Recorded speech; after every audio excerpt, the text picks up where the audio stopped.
Hello, everybody. I'm Rob Wallace here in St. Paul, Minnesota. I'm an evolutionary epidemiologist with the People's CDC here with an update on the COVID-19 pandemic.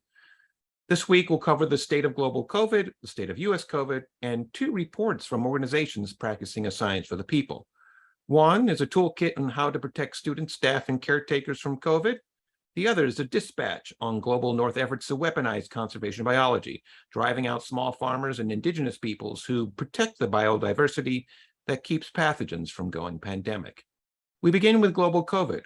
In the graph in red, the Johns Hopkins Coronavirus Resource Center reports a decrease to 3.5 million new confirmed COVID cases worldwide for the week ending September 11th. The number of global weekly deaths there in white declined to 12,200 confirmed deaths this past week. In green, we see a decrease to 45.5 million new vaccinations administered this week worldwide. Alongside a general decline in vaccinations from this winter on, the present seasonal retraction in COVID cases may dampen an already rickety global vaccination campaign on both the supply and demand ends. This New York Times map shows hotspots over the past week in Europe and Asia. They are in purple. Slovakia, Japan, South Korea, and Taiwan remain epicenters in average daily new cases per 100,000 population. Georgia has now newly entered that category. But much of the world has entered in a COVID retraction in confirmed new cases over the past 2 weeks there in blue relative to the previous 2 weeks. Although, as our world in data here cautions, this may in part be dependent on widespread declines in testing.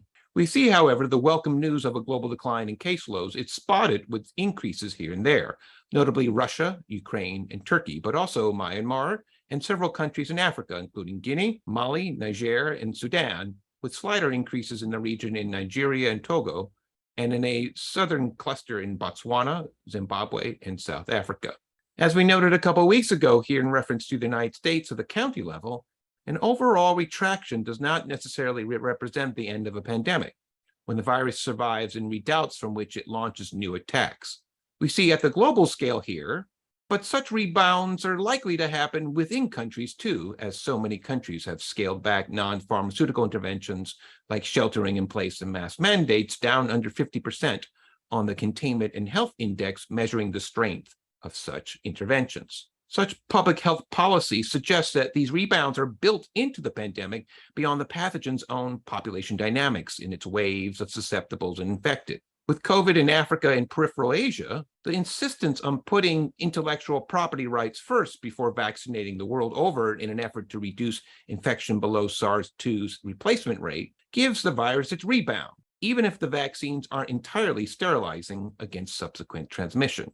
We see here the gap between what many countries of the global north promised to the World Health Organization's COVAX program and what they donated, and what was actually shipped as of March this year. We see here the U.S. delivering little more than half of the vaccines it promised. Not captured here is what recipient countries actually stuck in people's arms on the other end. The kind of loose nature of pandemic year 3 isn't helped by intergovernmental leaders following their global north colleagues in declaring COVID over by proclamation. Although in all fairness, what WHO Director General Tedros Adhanom Ghebreyesus meant here was to try to encourage the world into one last push to knock COVID out. It wasn't in the spirit of US President Joe Biden, who earlier this month called COVID a US victory so we could return home. Home, however, is where the virus continues to circulate to the tune of 500 U.S. deaths a day, and as many as 23 million long COVID cases and counting.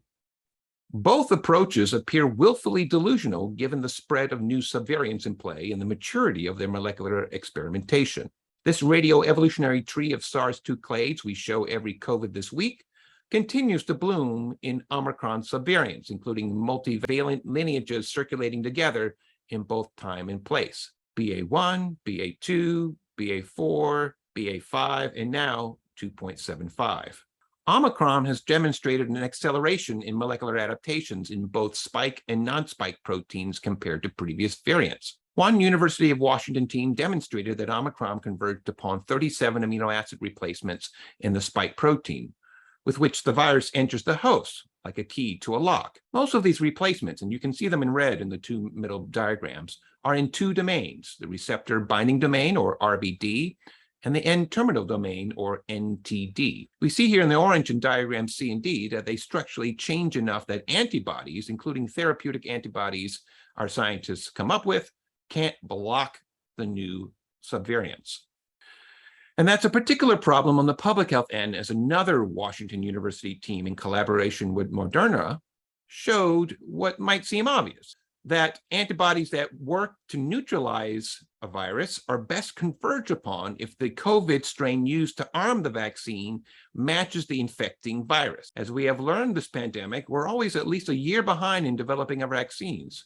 So we're unlikely to match what subvariant is presently circulating, especially as Omicron leaps ahead in front of both arms of hybrid immunity, both our vaccines and our natural immune system. It's why the once-a-year vaccination Biden promised as a replacement for peeling back the entirety of our non-pharmaceutical program, our mask mandates and the like, is a losing strategy. And his advisors know that. They follow this very scientific literature themselves.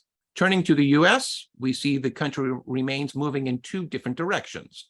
On the one hand, this New York Times map shows much of the country continues in a steady decline in caseloads per 100,000 population. The Northeast, Upper Midwest, the coastal Southeast, the Rockies, and much of the West Coast are presently characterized by a relative decline in COVID.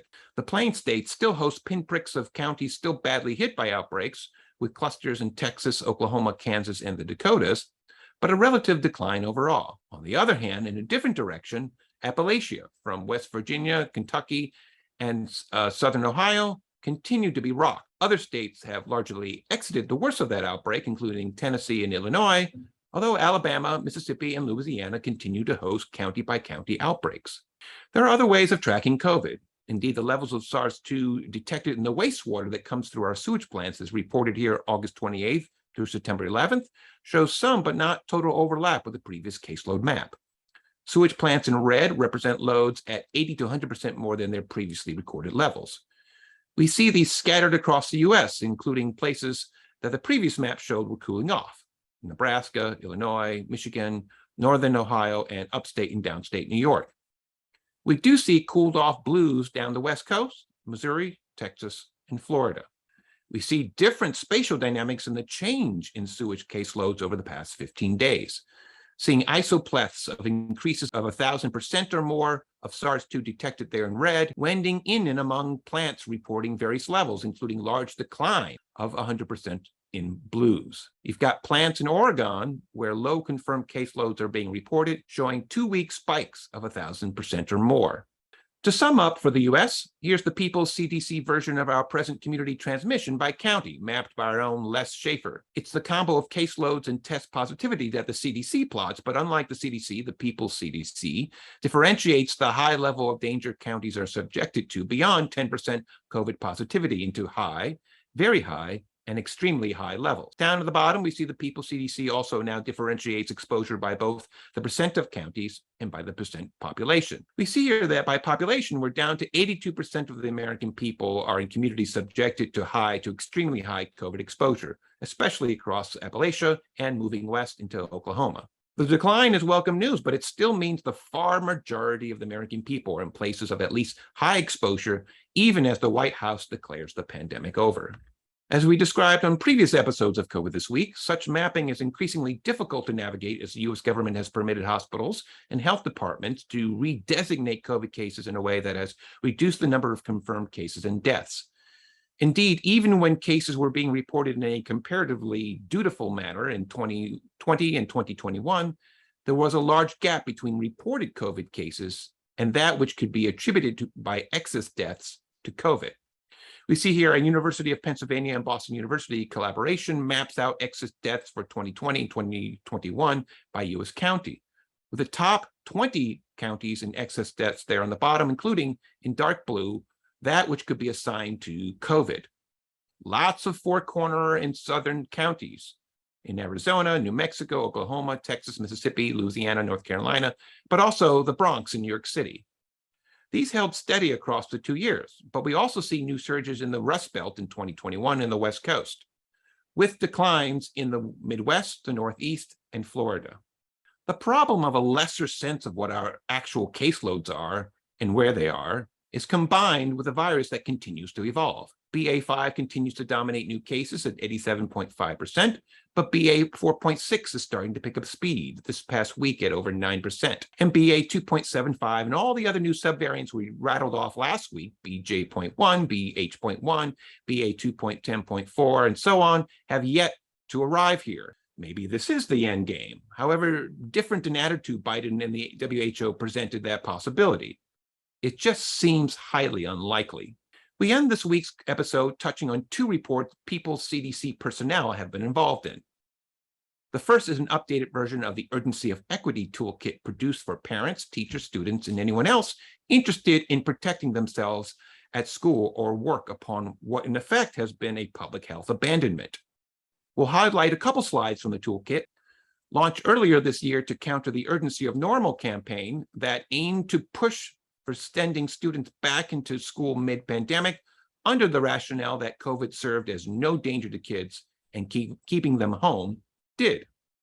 In fact, COVID can be dangerous to kids directly, serving as the fourth leading cause of death to children ages 5 through 15 as of this January. It's by far deadlier for children than for other infectious diseases pre-vaccine that we have to vaccinate kids for, and by far more serious than pediatric influenza, also producing greater risk for chronic conditions, including blood clots, heart problems, diabetes, and kidney failure, and, as the toolkit later goes on, long COVID. Particularly, and here's where the urgency of equity comes in BIPOC children. We'll stop there. Safe to say the report covers basics of COVID-19, its impact on school staff and children's caretakers, the continuing pandemic's impact on children's mental health, and public health strategies some school districts have undertaken to keep pediatric COVID low. That includes vaccination, ventilation, mask mandates, testing, intermittent school closures, and other layers of intervention specific to the state of a local outbreak. The toolkit is available at urgencyofequity.org, and you can find it in the link in the video description here. The second report addresses the other end of pandemic production. Pandemic Research for the People, which I'm a part of, posted a new dispatch, this one on the land use driving the emergence of pandemic pathogens. More specifically, the PrEP Agroecologies team tackles global conservation efforts. It explores nature-based solutions, the 30 by 30 campaign, Half Earth, natural assessment companies, Red Plus, sustainable finance, ESG ratings, net zero pledges, and carbon grabbing. That is a variety of financial instruments a North-dominated intergovernmental state is deploying to grab land out from underneath smallholders and the indigenous in the name of, quote, saving Earth, end quote. To quote from the report, the broad support for the 30 by 30 target, conserving 30% of Earth land by 2030, shows that the Convention on Biological Diversity is stuck in an outdated paradigm that views rewilding without humans on the ground the main means to stop biodiversity loss. In practice, this has manifested in what is sometimes referred to as fortress conservation, that is, the next generation in private property and the theft of the commons. The report continues, this exclusion applies primarily to those people and communities that have traditionally relied on those areas and their sustainable management for their livelihoods, and whose very care for those ecosystems has long been intrinsic to their mutual well-being, end quote. That is, the dispatch argues, until farming communities and indigenous peoples around the world can tend agroecological landscapes unmolested, we will lose the biodiversity holding back the next pandemic pathogens.